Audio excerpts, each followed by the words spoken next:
Oh, it's coming back, man. I'm listening to some of the things that's going on. I like the Neo single, So Sick. I love the Trey songs, Gotta Go. I'm listening to, lately I've been listening to a lot of the old dramatic stuff, Blue Magic, Delphonic. Yeah, very good stuff. Stuff that were very melodic and had soul to it. I'm also enjoying listening to a lot of the old Isaac Hayes stuff, I Stand Accused, and songs that, at the beginning they had the rap to it, and then you have, the song. Like, that's what I admire so much about that Alicia Keys record. Yeah. So, the way she stops in the middle of songs and raps and then goes out of it. But I believe that people really want it. I looked at the Grammys this year. To see Sly Stone after not even laying eyes on this guy for like 20 years was amazing to me. Yeah. I think everyone from Steve Tyler to Kanye West was excited that he was available to come out. And he only stayed for a short period of time, but that was enough for us to hold on to. And I think also, with him being absent like that, is not a good thing, but it's also a thing where you have to create create a demand for whatever you put out there. I think that every artist must understand that they're only as good as your last record. Absolutely. So you can't go out here thinking that just because you put any old thing together, people are going to buy it. And that's what, I talk to Casey and those guys all the time. Like I said, I spoke to Casey yesterday. And just, getting in their head, I know they got an album that they're completed, that Devontae said. And, I just, want to help them in any way I can, and just work with a lot of these acts from that era. Mary, I haven't spoken to Mary in a couple of years because I know she's been busy, but I'm just excited about her new project, especially with the first single, Be Without You, that has been going now probably for the last 4 or 5 months. And, she's not even on her second single, and she's already probably at 2 million. And what surprised me about this album is it has a lot of continuity in it. It reminds me of the albums that we were putting together for her in the early days. Absolutely. Now, yeah, because the consistency was there. It had a theme, those sort of things. And that's what albums have to get back to, too. I think what happened, the industry got so caught up in making hit records, they forgot to make a hit artist. And that's why I really believe this is the age of the independent, because I have the time to put that together. I have the time to make the right record. I have the time to choreograph a great show. I have the time to put all that together because I don't have to wait for signatures from the president and that sort of thing. And just being inside MCA for 7 years and working with, like I said, everyone from Mary to Casey and JoJo to Allure, Regina Bell. I made New York Undercover soundtracks with Tume. We worked closely on the Hurricane soundtrack, How Stella Got a Groove Back with Jimmy Jam and Terry Lewis, Ease Bayou, and working on all these different projects, man, and just seeing how most of these projects now have got to have a theme, continuity. Who's mixing the record? At one point everyone was using Skip Saylor back in the day with Earth, Wind & Fire, and he was that guy that was mixing the records and making the records have a feel to it, because that's important. And it's just really, when you talk about the music now, I get so in depth with it because I'm not only just a person inside, I'm a fan of the music. Absolutely. And as of late, I've become disappointed with what's going on.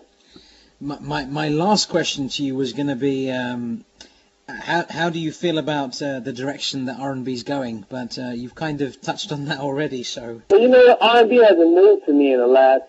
When did I put out You Called and Told Me? I put out You Called and Told Me in 1991. 91, yeah. 15 years ago. Yeah. The music hasn't progressed at all, with the exception of a few people like a Maxwell. I like what Erica was doing at a time. I like what a few other I love the Anthony Hamilton record. Which one? Stuff like that. I haven't seen it progress at all, because what we were doing then 15 years ago, we were sampling and putting melodies on top. Yeah. People are still doing that. So to me, when I make a record on a Black Rose featuring Who's Who, when I make a Forever record, I am excited about it because I believe that these records are going to have an impact on people, because the sound and the feel of it is just, you know, it's incredible.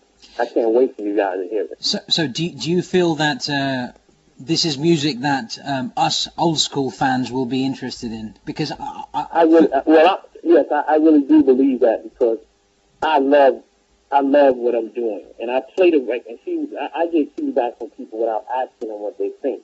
I'll get into a room and put on the music and see what kind of response I get. And people ask me, who is it? If they're interested, then I know I have something. If they're not interested, then I may not have anything. And I go into the salons with the music. I put it in my car and pull up on the corner and just bang it and see if I get a response from the people. That's my market research. You know, I don't have to take a CD and get people ages 15 to 30 in a room and ask them questions. I take it right to the people. So I really feel that the response that I'm getting is really overwhelming with the music, and people cannot wait for this stuff to come out. How does it make you feel that artists like Guy, Jode, the likes thereof, are touring again? How does that make you feel? Do you think there's a resurgence in that time? It makes me feel real good, because it lets me know that what we were doing 15 years and 20 years ago, no one has been able to duplicate it. But it also is a little disappointing, because we had so many hit records over the last 10 or 15 years, but you don't have an artist that can pull the record off. So it's good to me in one aspect, but on the other, it's very disappointing, because that tells me that the industry has not progressed at all in the last 10, 15 years. They made a lot of rap records, and rap records basically were R&B hits that were sampled. You know, Puffy came in and we really, because that's what we were doing back then. Yeah. We were just sampling stuff and, singing or rapping on top of it. But it hasn't progressed at all since then, because when I went inside, I noticed that a lot of the presidents and stuff of these companies, they're not in touch with what's going on. And then they don't trust the people that they hire. So here we go with 10 years of that. And then, back then, as soon as an artist had a hit record, the first thing they want to do is give them a label deal. And they give these guys these label deals, and after that, they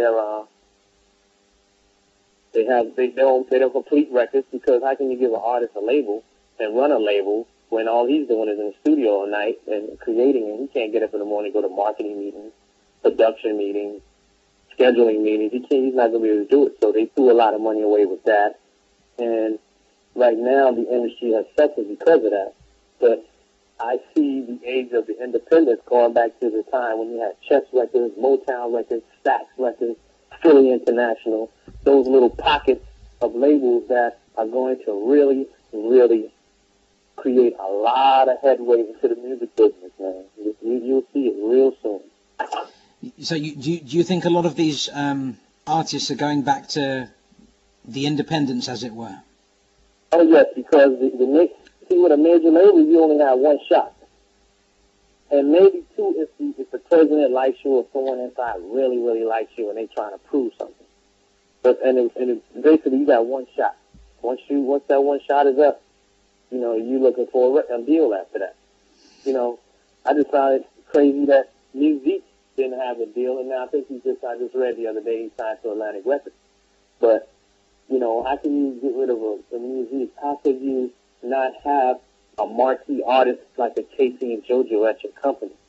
They don't believe in that. They don't believe in the artist anymore, because they feel they can't make a hit record. But they've made so many hit records over the years. But you see what happens these days is that most of those records that were hits were samples. So now all these labels like the Sonys and all that, they don't have any catalog. So when you walk into these retail stores now, all you're really seeing is old Frank Sinatra, Jimi Hendrix, Bob Marley, the Byrds, and all that stuff. These because they didn't have any other catalogs than that. Yeah. And now it's basically the industry is starting from scratch now. That's why they're not signing as many acts as they used to sign. The budgets aren't as big as they used to be. They're downsizing at these companies. It's a whole big change going on right now.